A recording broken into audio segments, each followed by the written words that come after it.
Je disais que je suis très heureuse d'être là. J'ai oublié de dire qui j'étais. Je suis Emmanuelle Vibert et je suis journaliste indépendante. Et ce que je disais aussi, c'est que je n'ai pas besoin de vous présenter Marc-André Sellos, avec qui vous avez fait connaissance dans le film. Donc, professeur au Muséum d'histoire naturelle, spécialiste des sols, entre autres, mais de tout ce qui est infiniment petit, les microbes, les champignons. Vous êtes un explorateur de l'invisible. Et puis, je tiens à vous montrer son dernier livre, qui est exactement le sujet du livre en amplifié, sur les sols, avec un titre un peu gonflé en plus, L'origine du monde. On en reparlera peut-être. Et je voudrais commencer, Monsieur Sellos, en soulignant qu'on l'a vu un peu dans le film, mais c'est encore plus flagrant dans vos livres, parce que vous en avez écrit d'autres, sur les bactéries, entre autres, que vous êtes un conteur, que vous aimez raconter des histoires, en plus d'être évidemment un scientifique très pointu dans chacun de vos livres, mais vos livres racontent des histoires. Et moi, en lisant votre livre sur le sol, je me suis dit, mais c'est un formidable terreau à histoire. Est-ce que vous pouvez me confirmer ça, enfin, le lien entre raconter des histoires et ce qui se passe dans le sol? Le vivant en général, mais le sol en particulier, c'est picaresque. Hein. C'est-à-dire qu'il y a vraiment plein de choses qui se passent, il y a plein de choses à raconter. Et moi, ce qui m'enchante le plus, c'est que derrière ces choses se cachent des leçons, des concepts, des idées, des choses dont il est temps de s'emparer, parce que jusqu'à présent, l'écologie a toujours été convoqué pour expliquer des catastrophes et justifier des taxes, alors qu'en fait non. Quand on s'en saisit avant d'agir, c'est un levier pour soulever le monde. Le 4 pour 1000 dont c'était question dans le film est un exemple de ça. Donc c'est à la fois effectivement des images, mais le picaresque se transcende dans leçon d'aménagement. Et moi je voudrais dire qu'on ne prend pas de risque à écrire un livre. D'abord parce que c'est surtout l'éditeur qui prend le risque financier. On ne prend pas de risque. Ce que font ces gens-là, eux, ils prennent des risques. Parce qu'il y a une exploitation derrière. Et moi, j'ai énormément d'admiration pour ces gens-là qui prennent des risques et qui, en fait, mettent en mouvement des idées générales que des collègues et moi-même nous formulons. Mais sans eux, nous n'avons pas de main, quoi. Oui. Alors, c'est magnifique que vous disiez ça, parce que j'allais vous demander aussi... ce sont vraiment les héros du sol, ces agriculteurs-là, qui sont en train d'expérimenter les techniques nouvelles. Ce sont les vrais premiers de cordée. Oui, c'est très beau que vous disiez ça et c'est très important. Encore une fois, dans votre façon de raconter le sol, pour revenir là-dessus, vous faites aussi appel à tous les sens, à l'odeur, au goût, enfin au goût peut-être pas, mais en tout cas à l'odeur, aux couleurs, etc. Donc il se passe des choses extraordinaires dans le sol qui sont dans toutes les dimensions. On a goûté du sol il y a 2 heures avec des gens dans une visite du parc de la Villette. Et alors, c'était comment? Ça avait le goût de sol, c'était surtout pour éprouver la texture. Et c'est comment le goût du sol? On n'a pas tous goûté ici. Non, alors il faut recracher, parce que bon, évidemment, c'est pas, voilà, la géophagie, c'est pas forcément terrible. Encore que c'est moins pire que de manger la première plante venue. Hein. Mais plus sérieusement, oui. Alors ça, c'est aussi une autre chose, c'est qu'on est très déconnecté de la nature et nos civilisations ont perdu énormément l'utilisation des sens pour explorer la nature. Or, le sol, il a des odeurs qui trahissent. Alors c'est pas un festival d'odeurs bien sûr, mais qui trahissent ce qu'il est, notamment cette odeur de terre que tout le monde connaît. C'est en fait une odeur produite par des bactéries du sol. C'est l'odeur des actinobactéries, très exactement. Et c'est une odeur d'ailleurs qu'on connaît aussi après la pluie, qui chasse l'air des interstices du sol et libère de façon diluée l'odeur de terre, et ça donne l'odeur d'après la pluie, qu'on appelle techniquement le pétrichor, mais qui est surtout l'odeur d'après la pluie. Voilà. Donc il y a ça, il y a aussi des couleurs qui traduisent la richesse en matière organique, par exemple. Alors, on l'a bien vu sur les images. Et c'est vrai que il y a aussi beaucoup d'observations à faire, mais là, le problème des observations, c'est que bon, il faut se saisir d'une loupe. On arrive ici d'ailleurs au problème du sol, c'est qu'il n'est pas translucide. Les éléments pertinents du sol, aussi bien les constituants minéraux pertinents comme les argiles ou les limons, que les microbes ne sont pas visibles à l'œil nu. Donc c'est vrai que c'est un grand festival, mais l'aspect sensoriel il peut nous aider à nous reconnecter avec le sol. Et c'est vrai que personne ne fait attention à un sol. Faites l'expérience. Vous êtes à une lisière de boisement, prenez un peu de sol en forêt, amenez-le dans la parcelle, prenez du sol de la parcelle. Alors, vous verrez éventuellement la différence de niveau dont il est question là, mais vous verrez aussi la différence de coloration avec ce manque de matière organique, si c'est une parcelle labourée. Et puis, vous pourrez sentir aussi les odeurs. Vous verrez, le sol forestier, ils sont aussi le champignon. Ah oui. Mais les champignons, dans le sol labouré, il n'y en a plus. Donc, il n'y a que l'odeur de terre. Il n'y a plus que les bactéries. Oui, c'est ça que vous racontez et que vous mettez en lumière, c'est que le sol, c'est un monde qu'on a ignoré. C'est un monde d'une richesse incroyable dont on a absolument besoin et qu'on a ignoré pendant très longtemps et qu'on commence à peine à explorer. Est-ce que c'est juste de dire oui, ça? Oui, c'est ça. Très longtemps, d'ailleurs, les personnes ne distinguaient vraiment le sol du sous-sol, du substrat géologique. Hein. C'est à la fin du 19e qu'un certain nombre d'auteurs commencent à individualiser le sol comme étant autre chose. Et d'ailleurs, ce qui est intéressant, c'est qu'à l'époque, ils l'individualisent comme étant différent du substrat. Fallou, l'allemand Fallou, crée le mot de pédologie, je crois, en 1868. Je ne suis plus très sûr de la date. Qu'est-ce que ça veut dire, pédologie? C'est la science des sols. C'est pédos, le sol, et logos, le discours autour des sols. Donc. Mais ça va rester très minéral. Et ça débouche sur la vision de l'agriculture des années 70-80, où le sol est une éponge à eau, et donc c'est un milieu physique. Et l'idée que le sol est vivant, bon, alors, bien sûr, on savait qu'il y avait des microbes dans le sol, il y avait des gens qui les avaient étudiés. Mais le fait qu'il soit vraiment opérateur et que les processus physico-chimiques, bon, certes, ils existent, mais le vivant a carrément mis la main sur qu'est-ce qui se passe et à quelle vitesse, ça, c'est quelque chose qui émerge avec les années 90. C'est vraiment très très récent sur l'échelle de l'histoire de l'agriculture et de l'humanité. Et du coup, là, on a les pionniers, finalement, de l'utilisation de cette nouvelle vision comme moyen de produire. Et ce que vous racontez aussi, c'est que chaque sol est unique. On ne devrait pas dire le sol, parce que vous parlez de leur âme. On parle des terroirs, quand même. Il y a un mot pour distinguer les différents sols. Mais c'est très important de distinguer les différents sols, y compris pour aller chercher les différentes solutions. Ah mais absolument, voilà. On ne peut pas penser qu'il y a des terroirs. Et nous, Français, on est très sensibles à cette idée-là, en pensant que le sol est unique. Il se décline d'une multiplicité de façons et il se prête à différentes choses. Bon. Pour vous montrer à quel point, finalement, la compréhension de la logique du sol débouche sur des questions sociétales aiguës et actuelles, il y a des sols dans lesquels la dynamique qui s'opère est une dynamique qui retient la fertilité dans la matière organique parce qu'elle ne se décompose pas, pour X raisons. Passons. Dans ces sols-là, les sols des Landes ou de certaines forêts, il est hors de question de faire de la culture. Alors on peut laisser la forêt, mais on ne va pas faire pousser des plantes, elles pousseraient trop longtemps, elles ne peuvent même pas pousser dans ces sols-là. Mais dans les sols de Landes, par exemple, ou dans les sols sous les chênes dans la péninsule ibérique, ces sols qui sont peu fertiles, vous lâchez des animaux dedans et de temps à autre vous mangez les petits. Il y a des sols à viande.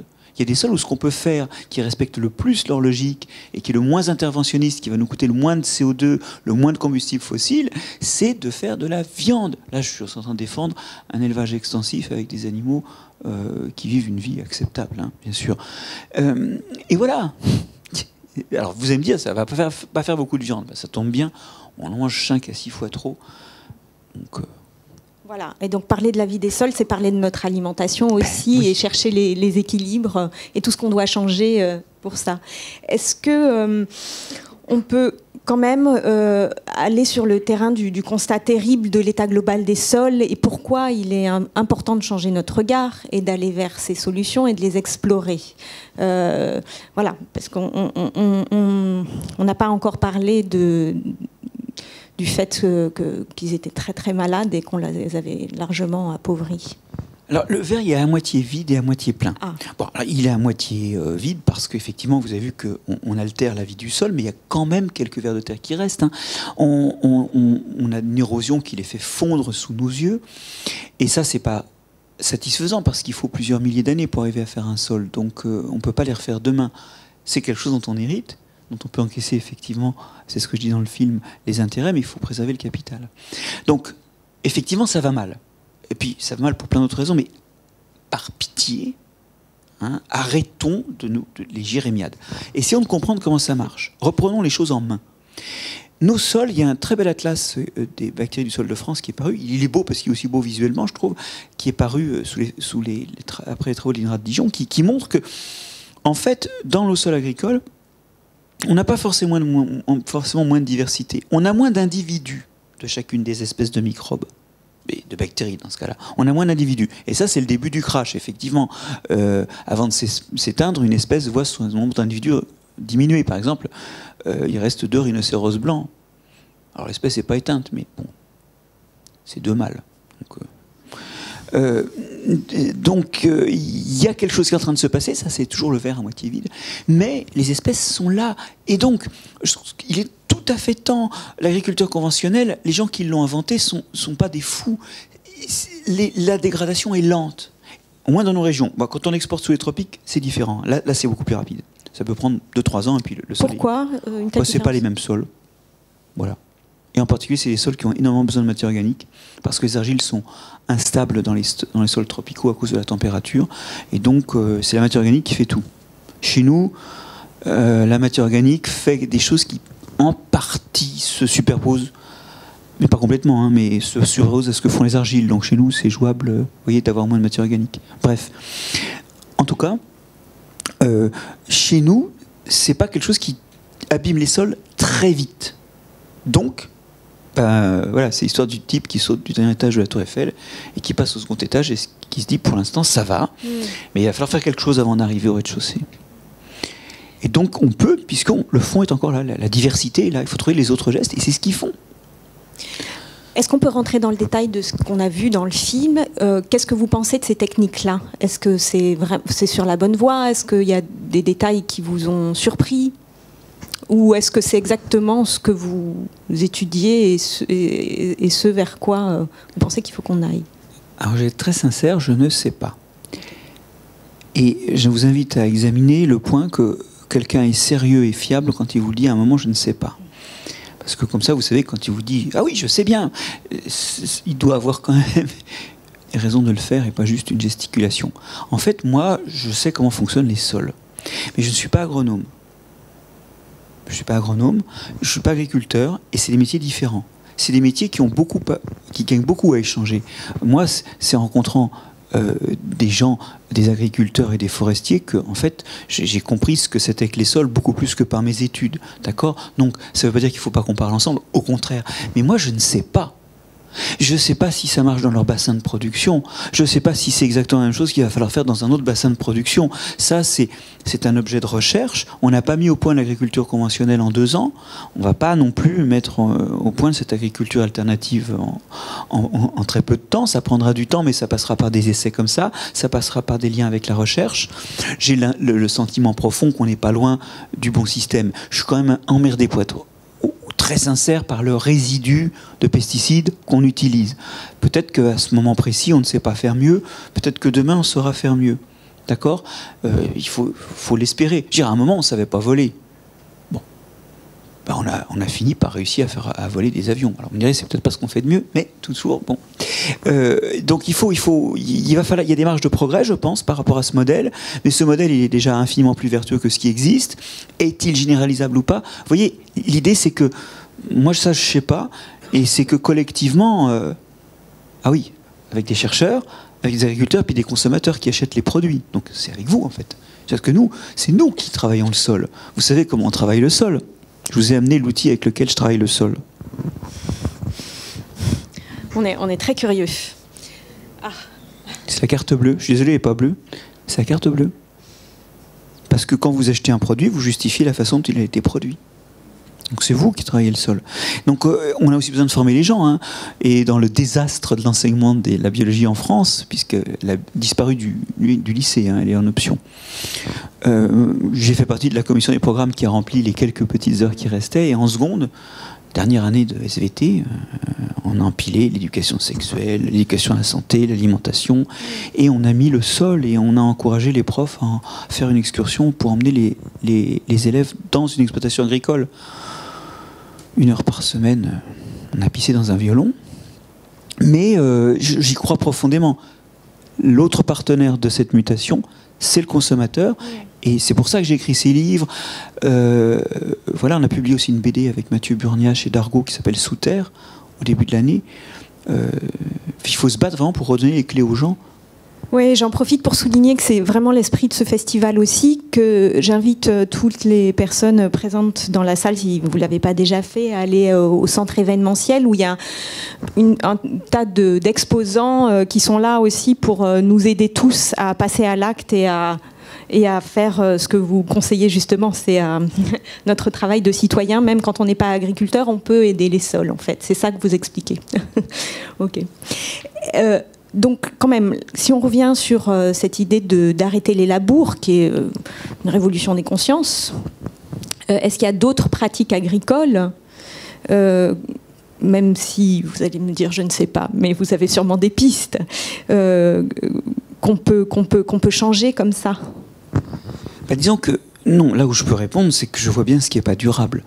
Alors, une des choses qui n'est pas durable, par exemple, c'est l'irrigation, surtout dans des contextes où il n'y a pas d'eau qui s'échappe du sol par drainage. Dans ces cas-là, toute l'eau repart par évaporation, et donc rien n'entraîne les sels minéraux qu'elle a amenés. Alors vous allez me dire, l'eau amène des sels minéraux, mais c'est génial. Oui, mais sauf qu'à force d'en amener, il y a tous ceux qui ne servent pas à la plante, qui s'accumulent dans le sol. Ça s'appelle la salinisation des sols. On pense que 30% des sols agricoles du monde sont en voie de salinisation. Alors, à des rythmes différents, mais à la fin... quand ils sont salés, ils sont salés. Les Romains faisaient ça quand ils détruisaient une cité ennemie. Ils la rasaient complètement, ils répandaient du sel partout, parce qu'il n'y a rien de mieux pour tuer le sol. Donc vous voyez, l'irrigation, c'est manié avec précaution, et dans des contextes où on est sûr qu'une partie de l'eau s'écoule hors du sol. Ça paraît du gâchis, mais en fait non. Elle s'écoule hors du sol et elle emmène un peu des sels minéraux qu'elle a amenés, et vous avez un exutoire à cette accumulation de sels minéraux, notamment de sel de cuisine, qu'amène l'eau d'irrigation. Ça c'est des choses qu'on peut gérer facilement parce que ce sont des gestes locaux. Ce qui est plus inquiétant, je dirais, c'est tous les gestes globaux.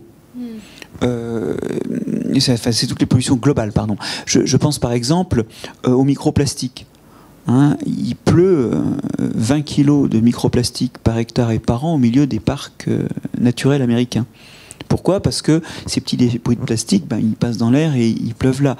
Nous libérons aussi par nos activités énormément d'azote qui retombe dans le sol et qui modifie la biologie du sol. Donc les pollutions globales, ça c'est un peu plus difficile à gérer parce que c'est pas un geste local. Mais voilà, il y a tout un tas de gestes qu'on identifie comme étant toxiques s'ils ne sont pas faits avec certaines précautions et qu'il va falloir faire précautionneusement. Bon, on peut parler aussi des intrants comme les pesticides. Ça ne veut pas dire qu'il ne faut pas certaines années des pesticides. Alors là, quand je dis ça, il y a des gens qui m'aiment moins parmi ceux qui pratiquent l'agriculture alternative. Ça ne veut pas dire qu'il n'y a pas certains sols où il faut labourer de temps à autre. Il n'y a pas de réponse absolue. Il faut décliner selon les terroirs. Mais l'idée qu'il y a des engrais minéraux, qu'il y a des pesticides, qu'il y a de l'irrigation et qu'il y a du labour tous les ans, systématiquement, ça, c'est pas malin.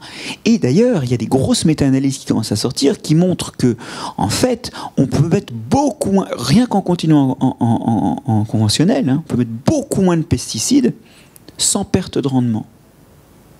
Il y a un article qui est sorti là, il y a 2 ans, qui a fait un grand bruit, dont le titre dit, en gros, l'usage des pesticides ne corrèle pas à une productivité accrue, mais à une plus rapide disparition des espèces de plantes rares. Votre spécialité, c'est les symbioses aussi, à la base.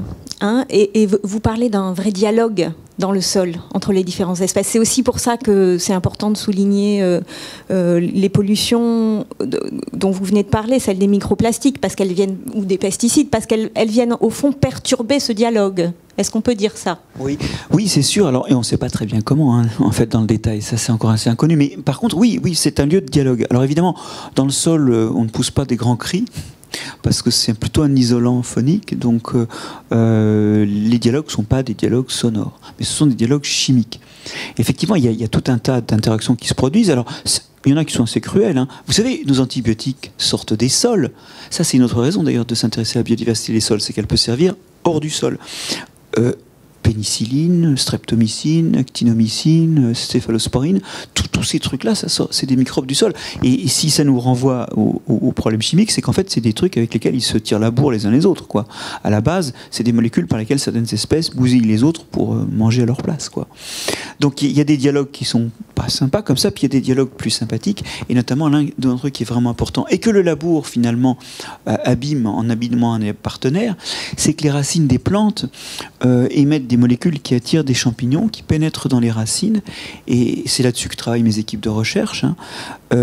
Et cette union-là, cette symbiose-là, elle est importante d'abord parce que c'est ainsi que ces champignons la mangent, mais deuxièmement, avec tous les filaments microscopiques qu'ils tissent dans le sol tout autour, ils augmentent d'un facteur plus de 10 000 le contact de la racine et du sol. C'est-à-dire que la racine est en contact avec le sol par le biais de ces champignons et ça améliore la capacité à exploiter le sol. Il n'y a pas grand-chose dans le sol, effectivement, hein. C'est très dilué. Et donc il faut aller le chercher là où il est, le phosphate, le fer, l'azote. Et en fait, il y a là une symbiose qui permet aux plantes de s'appuyer sur l'exploration par les champignons du sol en échange d'un peu de sucre. Et ça, c'est comme ça que les plantes se nourrissent. Et nous, en fait, on a enlevé le champignon et on les a mis sous perfusion d'engrais. Une perfusion qui fuit et qui termine d'ailleurs dans les nappes phréatiques, dans les rivières. Et sur le littoral, ça donne les marées vertes, par exemple. Vous avez évoqué vos équipes qui travaillent sur ce sujet-là. Est-ce que vous pouvez nous en dire un peu plus sur quoi travaillent vos équipes? Vous parlez de vos équipes au Muséum d'Histoire Naturelle, de l'équipe de chercheurs avec qui vous travaillez sur ce sujet précis. Vous pouvez nous raconter un peu? En fait, il y a 3 équipes. Il y en a aussi une à l'université de Gdansk, en Pologne, et puis une autre à Kunming, en Chine. Mais bon, ces derniers temps, ça n'a pas été trop direct comme contact. En fait, nous, on travaille sur cette interaction entre les champignons du sol et les racines des plantes, qu'on appelle les mycorhizes. Et on travaille sur plusieurs aspects. Mais c'est pas très intéressant. Ce que je veux dire par là, moi je peux vous en parler pendant des heures. D'ailleurs, dans le livre qui était cité dans le documentaire, Jamais seul, j'en parle un petit peu de ces aspects. Mais c'est une des contributions à la connaissance d'une des nombreuses facettes du sol. Bon, juste... on s'intéresse à la trufficulture parce que la truffe fait partie de ces champignons qui interagissent avec les racines des plantes. Et notre pari, c'est que si on a du mal à produire des truffes et que le rendement et l'assurance de production n'est pas élevé, c'est qu'on a tout bonnement trop méconnu l'écologie de la truffe. Et donc on cherche à comprendre mieux, on repart à zéro sur la compréhension de comment vit une truffe dans le sol. Bon. Attendez, ça nous intéresse absolument de savoir qu'on peut cultiver des truffes et éventuellement en manger plus. C'est bien de ça dont vous nous parlez. Oui, ça c'est intéressant, mais ça ne va pas nourrir l'humanité. Un autre aspect qui peut peut-être vous intéresser un peu plus encore, c'est on travaille sur le fait que souvent, et c'est là que vous voyez qu'il y a vraiment beaucoup d'interactions, le fait que le champignon colonise souvent les racines de plusieurs plantes au gré de son exploration du sol, tandis que les racines d'une plante donnée sont colonisées par plusieurs dizaines d'espèces de champignons différents, selon les endroits. Et donc on finit par avoir des réseaux. Et nous on travaille sur les plantes qui exploitent ce réseau, c'est-à-dire qui font moins de photosynthèse, voire pas du tout, et qui tirent le carbone du champignon, sachant que d'autres le nourrissent. Alors là, c'est là que vous voyez qu'on est tout le temps sur le fil du rasoir, parce qu'on a décrit cette interaction plante-champignon à la base comme étant une symbiose, quelque chose d'utile pour les deux partenaires, mais dans ce système peuvent se glisser des choses qui sont plutôt des parasites, et on est tout le temps effectivement à flirter avec ce que nous appellerions naïvement le bien et le mal, hein, l'exploitation et la coopération, et nous on travaille sur des aspects, sur des tricheurs qui vivent dans ces grands réseaux mycorhiziens qui unissent les plantes entre elles, sauf dans les milieux labourés. Alors vous allez me dire, c'est bien de labourer parce qu'au moins il n'y a pas de tricheurs. Bon, il n'y a pas non plus beaucoup de champignons mycorhiziens, et c'est dommage, parce que pour terminer sur ces champignons, non seulement ils nourrissent la plante, mais comme la racine de la plante est leur garde-manger, tout ce qui dans leur évolution leur a permis de protéger la racine a été sélectionné, puisque du coup ils mangent mieux et plus sûrement, et donc non seulement ils ont un effet nutritif, mais ils ont un effet phytosanitaire, protecteur. Quand vous mettez des engrais, quand vous labourez, d'une part les champignons sont déchirés, d'autre part la plante se nourrit toute seule, elle ne finance plus le champignon, mais la plante devient plus dépendante des pesticides, et bien sûr, demain, plus dépendante des engrais. On a créé une dépendance aux pesticides et aux engrais, involontairement, car on ne connaissait pas ces champignons à cette époque-là. J'entends des réactions. Est-ce qu'il y a déjà des questions dans la salle à ce niveau-là? Oui, parfait. Je crois qu'on peut vous donner un micro. Ce sera même mieux pour la captation vidéo. Et puis toujours pour ceux qui sont derrière aussi, parce que... Je sais pas trop. C'est vous, madame? Oui, donc sur la... Allô? Oui, je crois qu'on vous entend. Alors, sur la destruction du couvert, du coup, ils n'expliquent pas exactement comment ils procèdent. Donc, est-ce qu'on peut avoir plus d'éléments? À quel moment ça se fait? Comment on est sûr que, je sais pas, les graines de tournesol vont pas toutes tomber au sol et regermer derrière? Enfin, voilà. Alors, bon, l'histoire, c'est tout bête, hein, mais c'est une histoire qui est consubstantielle à l'agriculture sous couvert ou agriculture de conservation. On met du glyphosate. Voilà. C'est-à-dire, alors on n'en met pas beaucoup, on l'a entendu, hein, là, mais on en met. Alors, il y a des alternatives, je vais y revenir, mais il faut quand même réaliser que l'agriculture sous couvert, le non-labour, il est né avec les herbicides. C'est quand est apparu le paraquat, donc un herbicide qui est plus trop utilisé, je pense, en Angleterre dans les années 50, qu'a commencé à venir l'idée qu'on pouvait finalement se débarrasser du labour parce qu'on avait un autre moyen de désherber. Or, le labour, une de ses fonctions, c'est d'enlever les mauvaises herbes. Bon. Donc, voilà. Donc, quelque part, l'agriculture qui protège le sol, elle est née dans les pesticides. Et c'est un premier pas, de toute façon. Très souvent, quand je discute de ça, les gens disent oui, mais de toute façon, même avec un peu de glyphosate, mon sol est plus vivant. Et c'est sans doute vrai. On a même des preuves expérimentales de ça. Simplement, ça ne veut pas dire qu'il ne serait pas encore plus vivant sans pesticides. Alors, quelles sont les alternatives? On peut brûler le couvert. C'est quand même pas terrible parce que du coup, on perd la matière organique. Hein, on récupère le contenu minéral, mais les cendres. Mais voilà. On peut aussi utiliser le pâturage. Et oui, il n'y a pas d'hiatus entre la production animale et la production végétale.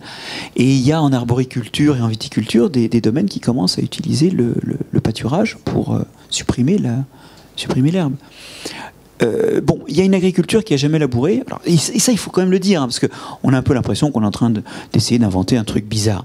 Il y a une agriculture qui n'a jamais labouré, parce qu'il n'y a pas d'animaux de trait, ou plutôt il n'y a peut-être pas d'animaux de trait parce qu'il n'y a pas besoin de labourer. C'est l'agriculture précolombienne. Alors par contre, elle était gourmande en main-d'œuvre, parce qu'on désherbait à la main. Bon. Mais enfin, on peut nourrir des civilisations sans labourer. Hein. Ça, c'est important. Il faut quand même le poser sur la table. Et donc là, c'est l'histoire du désherbage manuel ou mécanique. Bref. Oui, c'est une question intéressante parce qu'elle illustre ce que vous soulignez depuis le début, c'est qu'il n'y a pas de, pour l'instant, on ne peut pas définir un système parfait. C'est une expérimentation perpétuelle en fait. Oui, puis la perfection n'est pas de ce monde. C'est ça. C'est l'amélioration qui est de ce monde. Et donc, effectivement, il va falloir essayer, et puis alors décliner ces solutions selon les terroirs, parce qu'il y a des endroits où les aménagements récents de l'agriculture française, par exemple, font qu'il n'y a plus de bestioles. Donc, c'est problématique, hein, parce que plus d'animaux, ça veut dire pas possibilité de désherber, bon, pas de fumier. Bah oui, parce que si on n'a plus d'engrais minéraux, il faut revenir un fumier. Bon, c'est là qu'on retrouve encore cette complémentarité avec l'animal. Donc oui, c'est largement à trouver, et vous savez quoi ? Nos enfants nous en voudront de nos solutions. Parce que quelque part, l'agriculture conventionnelle, c'est une solution à la question qui était posée au départ de la quantité de nourriture. Et elle a résolu le problème de la quantité. Il n'y a plus de famine. Enfin, en Europe en tout cas. Et inversement, ça a posé des problèmes de qualité que nous essayons de résoudre. Mais nous allons... en fait, tout le monde est dans un modèle de transition. C'est un truc que j'écris dans une petite tribune là dans Sciences et Avenir de ce mois-ci. C'est nul le concept de transition, c'est nul. Transition écologique, transition numérique, transition énergétique. Mais non, il faut apprendre à évoluer. Un mouvement permanent de remise en question et d'optimisation des pratiques au regard des connaissances de l'instant et des problèmes posés l'instant d'avant. Et on parle beaucoup de nouvelles alliances avec le vivant, enfin, ce qui est devenu un mot très à la mode et une façon de définir... ce qui se passe en ce moment à tous les niveaux, mais c'est très flagrant dans ce que vous racontez et avec le sol aussi. C'est des nouvelles alliances qu'on doit créer dans l'agriculture et dans notre façon de consommer. Oui, c'est ça. Et faire finalement de nos liens à toutes ces espèces ou de la façon dont on coexiste avec elles ou dont on les encourage des outils. Mais vous savez, ça m'amuse toujours cette idée qu'on a besoin de retrouver nos alliances avec le vivant parce qu'elles sont tellement évidentes. Tellement évidentes. Nous sommes traversés d'un flux vivant. Regardez votre assiette, ouvrez votre frigo. Faites cette expérience, vous ouvrez votre frigo et vous essayez de reconstituer tous les écosystèmes qui se cachent derrière chacune des choses qui sont logées sur les différents étages et dans les différents rayonnages. Nous sommes profondément en lien avec des écosystèmes variés. Le problème, c'est qu'on ne voit pas forcément ces écosystèmes et nous sommes traversés physiquement par un flux vivant qui vient d'eux. Vivant, alors il est peut-être mort au moment où on consomme la dinde de saumon ou la carotte, mais... c'est pourtant assez évident. Donc, ce qu'il faut juste, c'est réveiller ce lien, réveiller cette alliance, parce qu'elle est, en fait, elle est omniprésente. Hein, elle est vraiment évidente, au fond. Oui, mais en même temps, on le voit dans le film, et vous le soulignez aussi, ça n'est jamais évident de construire des nouvelles alliances, puisque là, ils mettent des pesticides, ça n'est pas parfait. Enfin, c'est un travail en mouvement, c'est une évolution, comme vous le dites. Ce lien est évident, mais la définition de ce nouveau lien l'est moins. Et oui. L'expérimentation l'est moins. Voilà, c'est ça aussi qu'on doit accepter, peut-être. Oui, oui, et en fait, on doit faire le maximum, et je reviens au programme du secondaire par exemple, j'en reviens à la nécessité aussi de sortir les urbains de leur ville ou d'amener de la nature en ville. En l'occurrence, c'était une sorte de jardin de démonstration où j'étais il y a 2 heures à la Villette, et c'est absolument génial, parce que là, on voit pousser des choses, on peut planter des choses, enfin, il faut reconstituer ce lien, effectivement, mais il n'est pas... Je pense que c'est facile à faire si on s'y attelle, parce qu'on a... Voilà, on peut percevoir des choses, il y a des tas de preuves de tout ça. Mais il faut les montrer, hein, c'est pour ça que j'écris des livres. C'est vrai qu'on les a un peu oubliés. Une question par... Oui, c'est pas une question. Frédéric Conscott, je suis le réalisateur du film. Bienvenue, on vous attendait, vous voulez... on vous attendait tout à l'heure. Oui, ben, je vous écoute, on vous écoute alors. J'ai toujours dit que je serais là. Oui, non, mais on ne s'est pas croisés, donc je suis heureuse de vous voir. Bah, moi aussi. Je ne savais pas que vous étiez là. Bonjour, alors je vous présente. Voulez-vous lever peut-être, qu'on vous applaudisse ici, voilà.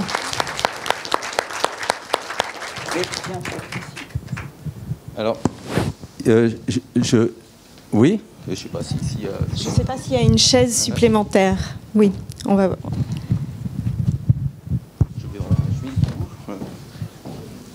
Il n'y a pas de chaise? Non, parce que c'était prévu que vous parliez, mais vous savez ce qu'on va faire? Non, mais je peux rester là, Ok. Mais, voilà, on ne va pas vous voir sur la caméra, là, c'est ça qui est dommage. Oh, c'est pas grave, on va rester dans le film. Ouais. Bon, on vous écoute. Alors, asseyez-vous, monsieur Sala, je vous en prie. Bon, si vous prenez la caméra, je vais mettre là. Oui, c'est bien, rapprochez-vous. Ouais. Je pense qu'il y a une chance pour qu'on vous voit là. Non, oui. Voilà. Parfois dans le film, j'ai la petite barbe et d'autres fois, je ne l'ai pas. Voilà. En fait, maintenant, c'est mon vrai visage. Mais c'est pas au glyphosate que tu l'as... Non, c'est pas le glyphosate. Non. Alors, monsieur Sellos, vous avez dit, ou tu as dit, parce que tu me tutoies apparemment, tu as dit que pour détruire les couverts, ça se faisait avec du glyphosate. Alors, je suis obligé de corriger un petit peu. Il y a 3 méthodes pour détruire... c'est pas complètement faux. Hein. Il y a 3 méthodes pour détruire les couverts. La première, c'est le gel. Parce qu'en fait, le principe des couverts, c'est de mettre des plantes à contre-cycle. Donc, on va implanter, par exemple, du tournesol au mois d'août. Ça ne sème pas du tout au mois d'août. Et la plante, finalement, va mourir par le gel avant d'arriver à maturité. Donc ça marche la plupart du temps, ça marche comme ça. La deuxième méthode, si ça ne fonctionne pas, c'est la destruction mécanique. Donc il y a des outils qui hachent les plantes et qui les détruisent sans détruire le sol. Et la troisième technique, si les 2 premières n'ont pas fonctionné, c'est effectivement le glyphosate, parce qu'il faut quand même pouvoir semer. Mais le glyphosate vient en dernier recours, c'est pas du tout systématique. Ceci dit, c'est vrai, l'agriculture de régénération utilise encore du glyphosate, et je peux témoigner que les agriculteurs qui font cette méthode n'aiment pas ça. n'aime pas les pesticides en général parce que ça va à l'inverse du principe de promouvoir le vivant. Le vivant, c'est notre allié.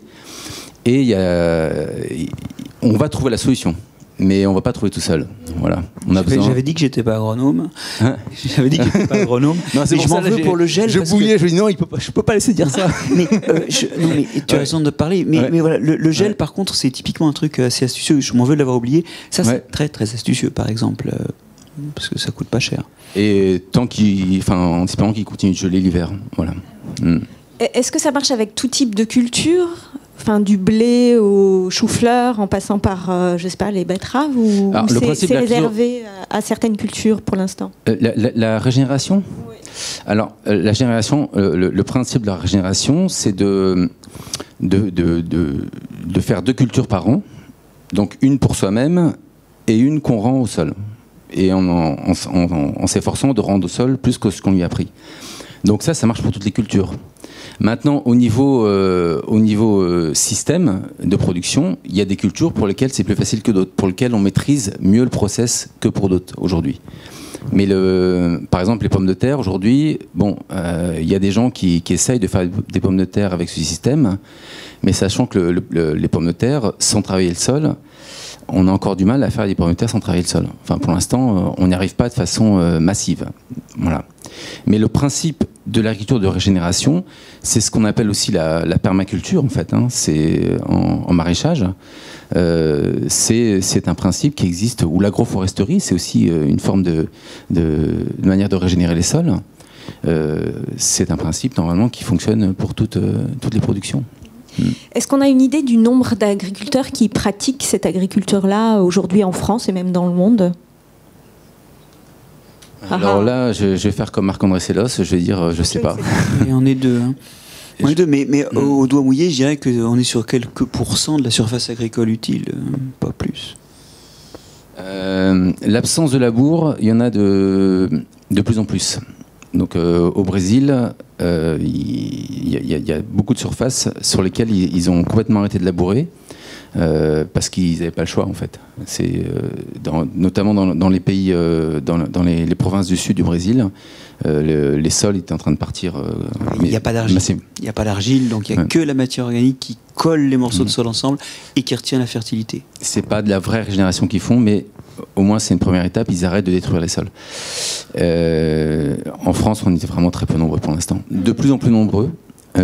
Et ce qui me donne confiance aujourd'hui, c'est que ce sont des jeunes. Moi, je vois dans ma région, aujourd'hui, ceux qui s'installent... C'est où votre région, pardon, vous nous rappelez? Moi, c'est en Normandie. D'accord. Donc c'est à peu près 100 km d'ici. Au moment où j'ai commencé, ceux qui faisaient ça, c'était des agriculteurs qui avaient à peu près 50 ans. Les enfants avaient fini leurs études, ils avaient remboursé leur prêt d'installation, ils s'embêtaient un petit peu avec le modèle conventionnel, ils voulaient tenter autre chose. Et là, ils ne prenaient pas trop de risques financiers parce qu'ils avaient remboursé les emprunts et ils n'avaient plus trop de charges. Et c'était des vrais passionnés de leur métier. Aujourd'hui, ceux qui font ça, ce sont des jeunes souvent très diplômés, école d'ingénieurs, beaucoup, et ils y vont direct. Et ils profitent de l'expérience de ceux qui sont passés avant et ils y vont direct, ils y achètent un semoir. Même des anciens thésards de mon labo. Comment? Même des anciens thésards de mon labo. Qui sont devenus agriculteurs. Oui, parce qu'en fait, ils veulent montrer que ça marche. Voilà. Et ça me donne beaucoup d'espoir. Oui. Parce que c'est eux qu'on regarde.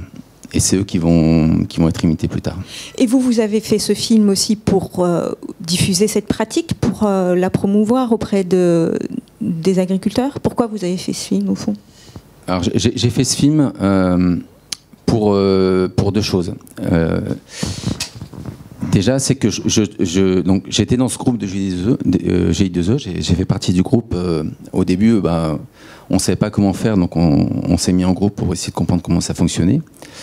Et sachant que je travaillais par ailleurs dans l'audiovisuel, ils m'ont demandé de faire un film pour parler de leur technique. Donc en fait, c'est à leur demande.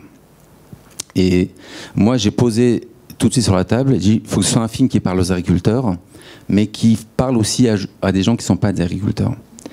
Parce que c'est une technique qui est très très peu connue et dont les agriculteurs eux-mêmes parlent très mal. Parce qu'ils ils se concentrent sur des aspects techniques. Alors ils disent, nous on fait du semi-direct, alors on fait du SD. Alors semi-direct, à qui ça parle le semi-direct?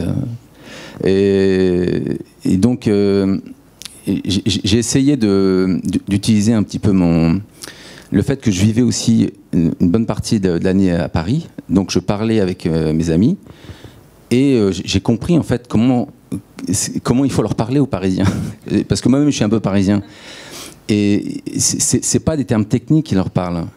Et donc j'ai fini et j'ai aussi dit votre terme, on appelait ça agriculture de conservation, c'est le terme qui était employé avant. J'ai dit, mais ça marche pas, agriculture de conservation, on s'en fout. Enfin, une agriculture qui conserve la terre, c'est la moindre des choses quand même. C'est pas de la conservation, vous régénérez la terre. Et eux-mêmes étaient timides. Ils disaient entre eux, voilà, quand ils parlaient de leur technique pour faire des colloques, inviter d'autres agriculteurs, ils disaient, on va mettre que on limite l'érosion. J'ai dit, mais vous limitez pas l'érosion. Vous stoppez l'érosion et vous-même, vous faites l'inverse de l'érosion. Vous créez du sol. Soyez-en fiers. Et je vous assure qu'ils ont besoin d'être encouragés parce qu'ils n'arrivent pas à se rendre compte de l'importance de ce qu'ils sont en train de faire. Donc voilà, c'est pour eux que j'ai fait ça. J'ai fait ça pour déjà en parler aux autres agriculteurs. C'est un film qui tourne beaucoup dans le milieu agricole. J'ai fait ça aussi pour en parler à des gens qui ne sont pas du milieu agricole. Donc je remercie les responsables, les organisateurs du festival d'avoir choisi mon film. Je remercie énormément Marc-André parce qu'on a tourné dans des conditions qui n'étaient pas faciles. C'était à 8h du matin, il partait un colloque et dit tant pis, il faut le faire quand même. Donc la lumière est ce qu'elle est, je suis vraiment désolé pour la lumière. On a fait ça un peu à l'arrache. Et surtout, on l'a pas fait dehors. C'est ça qui est dommage. Ouais. Parce que c'est là que ça aurait pris plus de sens. Mais enfin, on l'a fait. Ouais. Et franchement, je ne dois pas remercier, parce que pour le coup, c'est le même travail que celui que je fais. Non, mais c'est formidable parce que vous parlez de la fierté que devraient avoir ces agriculteurs et qu'ils n'ont pas, mais qu'il faut qu'on leur donne. Et ça rejoint exactement ce que vous disiez en introduction, c'est que ce sont eux les héros, eux qui sont en train de transformer cette matière dont on a besoin extraordinaire. Donc ça, c'est magnifique que vous vous rejoigniez là-dessus en le disant avec des mots différents. Et ce que je trouve très intéressant aussi dans ce que vous dites là, c'est l'image qui est montrée dans le film, qui est frappante de la différence entre la forêt et le champ.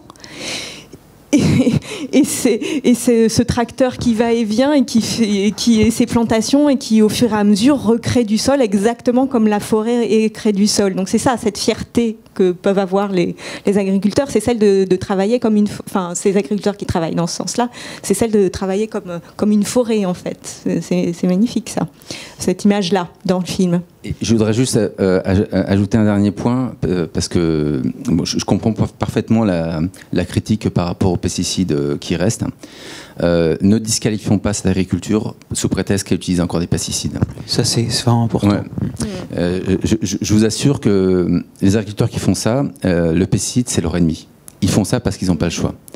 Et chaque fois qu'il y a une solution, ils la trouvent parce que le sol vivant, c'est leur allié. C'est ça qui remplace le labour. Ils ont absolument besoin du vivant et ce qui remplace les insecticides, ce sont ce qu'on appelle les auxiliaires. Donc il y a des insectes qui se mangent, les coccinelles qui mangent les pucerons, c'est le plus connu. Donc si on met un insecticide, on tue également la coccinelle qui tue le puceron. Donc c'est pas du tout le but. Donc chaque fois, c'est toujours un échec quand ils en mettent, et à chaque fois, ils essaient de trouver d'alternatives. Mais ne les disqualifions pas. 2, aidons-les. Et 3, faut que la recherche publique, la recherche privée et les politiques aillent dans ce sens-là. On ne va pas y arriver tout seul. Voilà. On peut le dire autrement, on a des communautés qui sont effectivement éventuellement en tension, et aujourd'hui on tape sur le bio en disant le bio utilise du cuivre, on tape sur l'agriculture donc qui respecte les sols sous prétexte du glyphosate, et en fait il n'y a pas vraiment d'alternative. Il faut faire tous, il faut faire l'un ou l'autre, et idéalement les deux, puis on verra comment. Il faut donc soutenir la recherche. C'est ça qui m'inquiète le plus, c'est que je trouve que l'effort de recherche n'est pas à la hauteur du pas à franchir. Et est-ce que le dialogue entre la recherche et les agriculteurs est suffisant? Est-ce qu'il existe d'abord? Est-ce que vous discutez avec votre groupe, dans votre pratique, avec des chercheurs? Ça commence, vous êtes en lien? Oui, ça commence. À l'INRA, ils commencent à s'y mettre, ouais. Ils commencent à s'y intéresser. Ouais. Et c'est lié à un changement de génération d'ailleurs aussi. Aussi. Ouais, ça commence. Okay. Et également les coopératives commencent à s'y mettre aussi. Ça c'est bon signe. Donc là, il y a une grande coopérative dans ma région qui paye à l'année un technicien spécialisé dans l'agriculture de régénération pour accompagner les premiers agriculteurs dans cette technique. Parce qu'ils savent que c'est l'avenir et ils veulent être au point pour le moment où ça va émerger. Donc c'est à perte pour l'instant, mais ils y croient. Ouais. Monsieur Sellos, vous allez dire quelque chose, oui. Oui, juste que, moi j'ai appris à travailler avec les agriculteurs en recherche à travers la trufficulture. Alors évidemment, ça ne va pas nourrir le monde, hein, mais là, vous ne pouvez pas travailler sur la truffe si vous n'êtes pas chez quelqu'un qui en produit, parce que sinon c'est un peu aléatoire pour trouver des échantillons. Et donc, je peux témoigner qu'effectivement, on peut tisser des liens, et que ces liens, ils sont vraiment à bénéfice réciproque, au sens où on essaie d'aider à résoudre des questions. On n'y arrive pas toujours, hein. En l'occurrence, la truffe est toujours aussi chère, ça veut dire qu'on maîtrise toujours aussi mal la production. Mais d'un autre côté, souvent en discutant, on s'aperçoit qu'il y a des questions super intéressantes qu'on n'avait pas posées, ou qu'on avait posé des questions de façon complètement décalée par rapport à ce qu'un observateur au quotidien du système peut formuler. Moi, j'y crois beaucoup à ça. Vraiment, l'INRA évolue là-dessus. Le petit E qui est apparu au bout du nom, c'est pas juste une histoire de fusion entre deux instituts, c'est réellement une génération qui change. Et vraiment, je pense qu'on doit encourager ça. Une fois de plus, et je ne le dis pas parce que je ne suis pas en train de parler du financement de mon labo, là, je n'ai pas de problème, c'est bon. Je parle des jeunes qui justement essaient de faire ça. Je ne suis pas sûr qu'il y ait vraiment les financements, qu'il soit facile d'avoir de l'argent pour faire ça. Ce n'est pas à la hauteur des enjeux. C'est pas à la hauteur. Des questions? Ah, plein de questions, super. Allez. S'il vous plaît.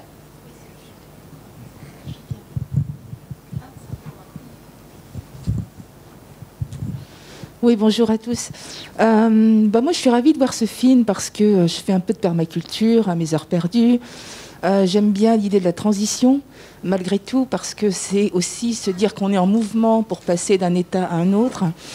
Et puis, ce qui m'intéresse aussi dans cette démarche que vous nous avez montrée, c'est qu'on peut aussi peut-être sensibiliser le consommateur sur quoi on cultive les légumes, parce qu'on parle beaucoup de bio, on parle beaucoup de choses plutôt saines pour effectivement nos organismes, mais effectivement le sol, c'est de là aussi de par les productions, les cultures. Et il m'est venu une idée tout à l'heure. Tout comme il y a quelques années, on ne parlait pas de bio, il n'y avait pas de normes de bio, il n'y avait pas de label bio.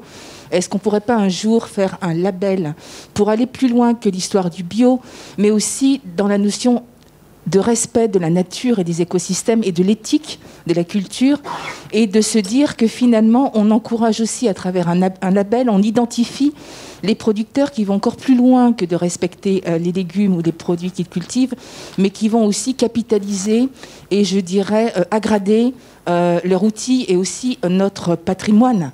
Parce que la terre, ça nous appartient. C'est quelque chose qu'il faut vraiment être sensible dans le sens où, effectivement, on vit dessus, ça nous nourrit, et il y a vraiment un gros travail à faire là-dessus. Je voulais aussi parler de M. Bourguignon. Vous n'en avez pas trop parlé, mais je pense que ce n'était pas l'objet. Qui est aussi quelqu'un qui est une source inépuisable aussi dans ce domaine. Donc voilà, est-ce qu'un jour, on pourrait imaginer qu'il y ait un label qui soit développé pour qu'on puisse encourager les producteurs qui vont dans ce sens, pour que le consommateur soit également, je dirais, informé de la manière dont sont cultivés et sur quel sol est cultivée la production qui est donc consommée. Merci. Alors, il y a un label qui est en cours là, pour les sols vivants. Il y a quelques agriculteurs qui l'ont mis en place de façon expérimentale. Donc ça va venir. Le problème aujourd'hui, c'est que le label bio, quand on est labellisé bio, on vend sa production 2 fois plus cher, et puis on a des aides 100 € l'hectare et 400 € pour la transition. Le label en sol vivant, on touche rien. Donc c'est une contrainte énorme, mais c'est juste pour la gloire, quoi. Donc le jour où il y aura quelque chose à gagner, je pense que ça va se développer. Ouais. Il faudra bien en arriver là, mais c'est vrai que la transition risque d'être difficile. Voilà une transition. Cela dit, bon, il y a un regroupement de producteurs et distributeurs qui s'appelle Pour une agriculture du vivant. Moi je suis au conseil scientifique de cette structure et on a choisi justement de ne pas jouer la transition mais l'évolution. On a choisi vis-à-vis des agriculteurs, ça ne résout pas le problème du label, hein, mais d'avoir des espèces d'échelles ouvertes. C'est-à-dire que vous pouvez noter vos pratiques, puis quand vous en changez, vous les notez, vous voyez si vous progressez dans une échelle, mais c'est une échelle ouverte. Et donc, c'est pas blanc ou noir, c'est juste, ça permet de se positionner dans un mouvement évolutif à chaque instant. Voilà. Ce qu'on appelle un indice de régénération. En l'occurrence, vous pouvez calculer votre indice de régénération. Tout est sur Internet. Et on a même proposé au ministère d'inclure ça dans les financements de la PAC, mais au moins on l'aura fait. Encore une question? Oui, par là.